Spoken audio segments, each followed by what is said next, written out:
Mahal ko siya, pero kasal na siya sa iba. Bago ang lahat, hello everyone, welcome to Beyond Words.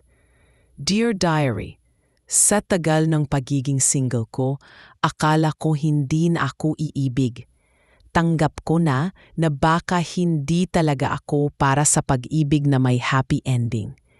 Pero isang araw, dumating siya, si Mark. Hindi ko inakalang siya rin pala ang magiging dahilan ng pinakamalaking sakit sa buhay ko. Nagkakailala kami sa isang conference, parehas kaming speaker sa event.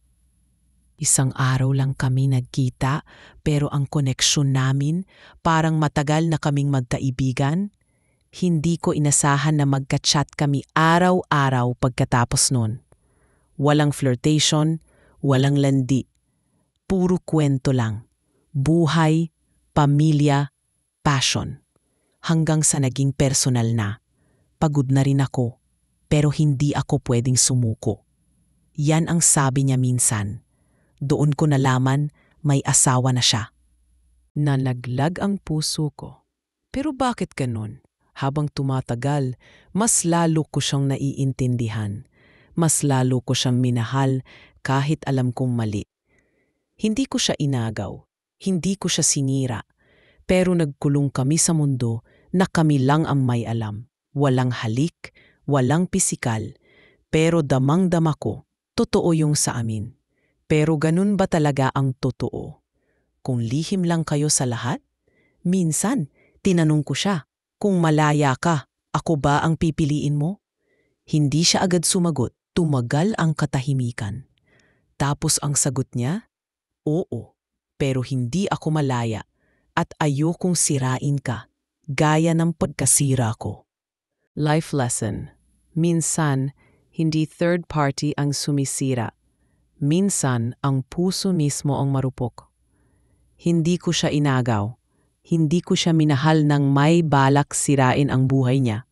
Pero sa huli, kami ang nasira. Dahil pinilit naming buuin ang bagay na hindi naman pwede.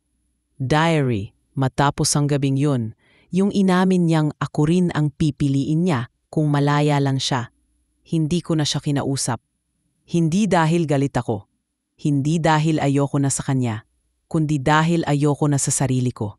Pag tuwing kausap ko siya, parang ang saya ko.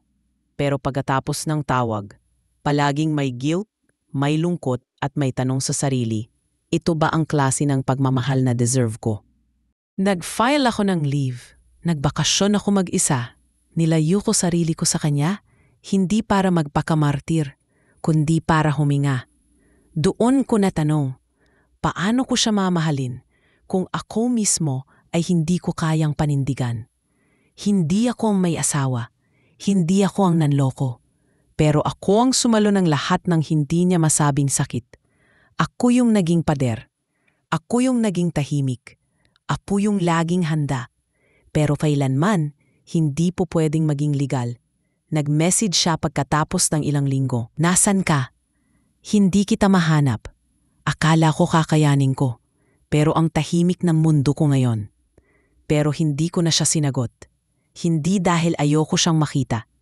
Pero dahil, para sa unang pagkakataon, ako naman ang pinili ko. Hindi na kami nagkita. Hindi na rin kami nagkausap.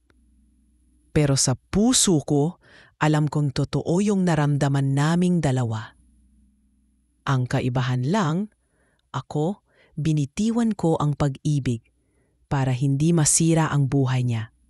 Siya, pinili niya ang tahimik kahit alam niyang ako ang nawawala. Life lesson. Minsan, hindi sapat na mahal niyo ang isa't isa. Dahil kung ang pagmamahalan ay walang kalayaan, isa sa inyo ang palaging masasaktan. Kahit wala kayong ginawang masama. Pag nagmahal ka ng hindi sayo, kahit gaano pa ka-pure yan, ikaw pa rin ang kailangang umatras. Dahil hindi lahat ng pwede sa puso ay tama sa mundo.